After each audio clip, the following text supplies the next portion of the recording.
अर्नब गोस्वामी की गिरफ्तारी पर अन्वय नाइक की पत्नी ने भगवान श्री गणेश और महाराष्ट्र पुलिस का आभार जताया है।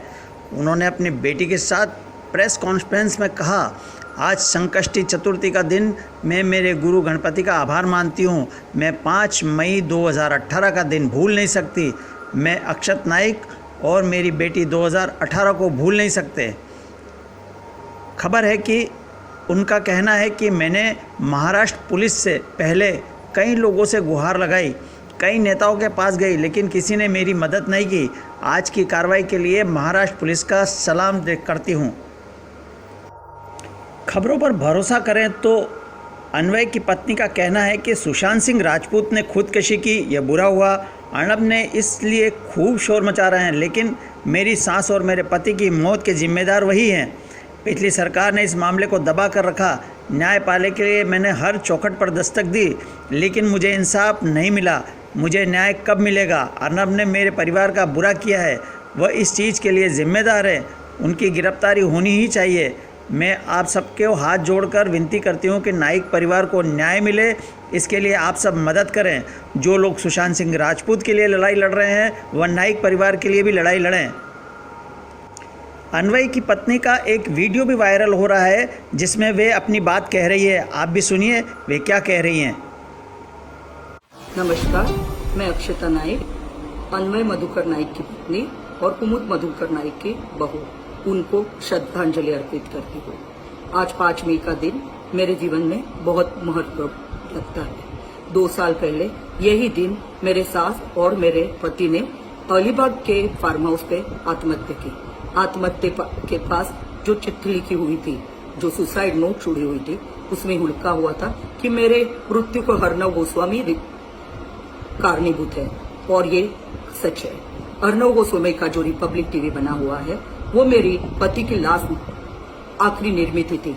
वहां 100 से भी ज्यादा लोग दिन रात मेहनत कर रहे थे, और रिपब्लिक टीवी वो स्टूडियो बनने के बाद लगातार 1 बरस तक मेरे पति, मैं खुद भी और मेरी कॉन्कॉर्ड डिजाइन्स की टीम उनसे पैसे के लिए भीख मांगते रहे। वक्त पे पैसा न देने की वजह से मेरे पति और मेरे सास को जान गंवानी पड़ी। मैं आज सुरेश वराड़े जी और अनिल पारस्कर जी ने, जिन्होंने लाख मिनती करने के बाद जो मेरी FIR लॉन्च करवाई, उसका क्या हुआ 2 साल बाद, मैं पूछना चाहती हूँ। मुझे इसका जवाब चाहिए।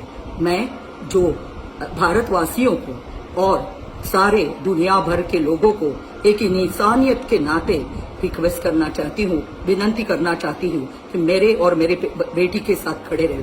हमें न्याय मिलने में मदद करिए। और अगर मुझे और मेरे बेटी को आज कुछ हो जाता है, तो उसके लिए सिर्फ अर्नब गोस्वामी जी ही रिस्पॉन्सिबल रहेंगे, जिम्मेदार रहेंगे।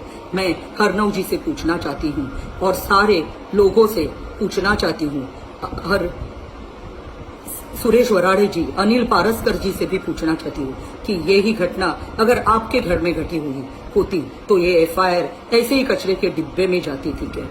मैं माननीय मंत्री महोदय और प्राइम मिनिस्टर जी से और मुख्यमंत्री जी से प्रार्थना करती हूँ कि मुझे मेरे केस में न्याय दिलवाइए, हमारे साथ खड़े रहिए। बस यही बोल के मैं मेरा ये 2 मिनट का एक समाप्त करती हूँ, और मुझे 2 मिनट मुझे चलने के लिए आपके आभारी हूँ। मुंबई से 4 नवंबर 2020 की बड़ी खबर यह है कि रिपब्लिक टीवी के editor in chief Arnab Goswami के खिलाफ आत्महत्या के एक पुराने मामले में मुंबई पुलिस ने उन्हें सवेरे गिरफ्तार कर लिया है। अर्नब गोस्वामी ने पुलिस पर मारपीट के आरोप भी लगाए। 2018 में इंटीरियर डिज़ाइनर अन्वय नाइक और उनकी मां कुमुद नाइक की आत्महत्या की जांच के सिलसिले में गिरफ्तार किया है। अर्नब की गिरफ्तारी के बाद प्रतिक्रियाओं का दौर जारी है। जहां बीजेपी ने इसके लिए आपातकाल से तुलना की है और इसे अभिव्यक्ति की आज़ादी पे हमला करार कर दिया है, वहीं महाराष्ट्र कांग्रेस के महासचिव और प्रवक्ता सचिन सावंत ने अर्नब गोस्वामी की गिरफ्तारी को दिवंगत अन्वय नाइक को श्रद्धांजलि करार दिया है। उनका कहना है कि नाइक और उनकी मां को अर्नब के चैनल द्वारा 80 लाख रुपए का बकाया भुगतान करने में विफल रहने के बाद आत्महत्या करने के लिए मजबूर किया गया था। फडणवीस सरकार इस मामले की जांच करने और मृतक के परिवार के साथ न्याय करने में विफल रही। राजनीतिक दबाव बहुत था। सावंत का यह भी कहना था कि मोदी सरकार सिर्फ अर्नब की रक्षा कर रही थी क्योंकि उनका चैनल उनके एजेंडे को आगे ले जा रहा था। अपराधी के खिलाफ कार्रवाई की निंदा करने के बजाय भाजपा को न्याय पाने में अपनी विफलता पर शर्म महसूस करनी चाहिए।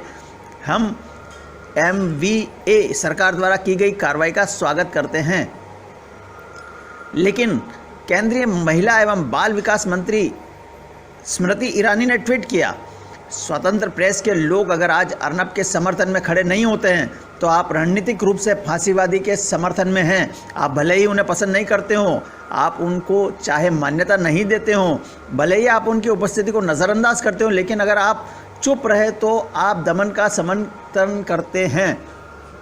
अगर अगले शिकार आप होंगे तो फिर कौन बोलेगा। उधर the editor guild of India ने रिपब्लिक टीवी के editor in chief Arnab Goswami की गिरफ्तारी की निंदा की है और कहा है कि गिल्ड ने महाराष्ट्र के CM से यह सुनिश्चित करने के लिए कहा है कि गोस्वामी के साथ उचित व्यवहार किया जाए और मीडिया द्वारा महत्वपूर्ण रिपोर्टिंग के खिलाफ राज्य शक्ति का उपयोग नहीं किया जाए। इस संबंध में शिवसेना के सांसद संजय राउत का कहना है कि महाराष्ट्र में कानून का पालन किया जाता है। अगर किसी के खिलाफ सबूत है तो पुलिस कार्रवाई कर सकती है। ठाकरे सरकार ने गठन के बाद से बदला लेने के लिए किसी के खिलाफ कोई कार्रवाई नहीं की है। केंद्रीय सूचना और प्रसारण मंत्री प्रकाश जावड़ेकर ने कहा, हम महाराष्ट्र में प्रेस स्वतंत्रता पर हमले की निंदा करते हैं। यह प्रेस के साथ व्यवहार का तरीका नहीं है। यह हमें उन आपातकालीन दिनों की याद दिलाता है जब प्रेस को इसी तरह के व्यवहार से सामना करना पड़ा था। आइए देखते हैं इस संबंध में कंगना रनौत का क्या कहना है, जो लंबे समय से महाराष्ट्र की सरकार, महाराष्ट्र की पुलिस को लेकर अपने बयानों के कारण विवाद में थी। मैं महाराष्ट्र सरकार को ये पूछना चाहती हूँ कि आपने आज अर्नब गोस्वामी के घर में जाके उनको मारा है, उनके बाल नोचे हैं, उनको असॉल्ट किया है। कितने घर तोड़ेंगे आप और कितने गले दबाएंगे, कितने बाल नोचेंगे आप, कितनी आवाजें बंद करेंगे आप?